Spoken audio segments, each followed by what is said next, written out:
ఈరోజు ప్రార్థన.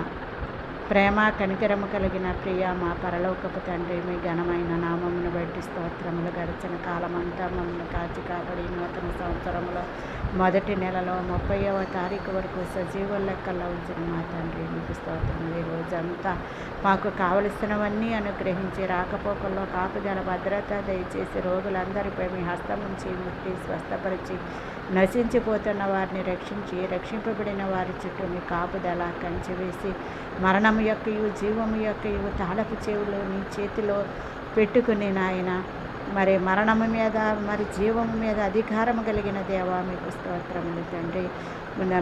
దారిద్ర్యమును ఐశ్వర్యమును కలుగజేయవాడను నేనేనని, కృంగజేయవాడను లేవనెత్తువాడను నేనేనని, సర్వజీవుల కన్నులు నాయన నీ వైపు చూచుచున్నవని, తగిన కాలమున నేను వారికి ఆహారము దయచేస్తున్నానని సెలవిచ్చిన మా దేవా నాయన తండ్రి, కుమార పరిశుద్ధాత్మ నామములో ఉంటూ మమ్మల్ని ఆదరిస్తూ ప్రేమిస్తూ మమ్మల్ని నాయన హత్తుకొని నీకు భయంకరమైన నాయన నామమునకు మేము భయపడినట్లుగా నాయన నీ బలిష్టమైన రెక్కల చాటున మమ్మల్ని భద్రపరిచిన దేవా, మీకే మహిమ ఘనత ప్రభావములు చెల్లించుకుంటూ యేసు నామంలో ఈ ప్రార్థన మీకు సమర్పించుకొనుచున్నాము పరమ తండ్రి. ఆమేన్.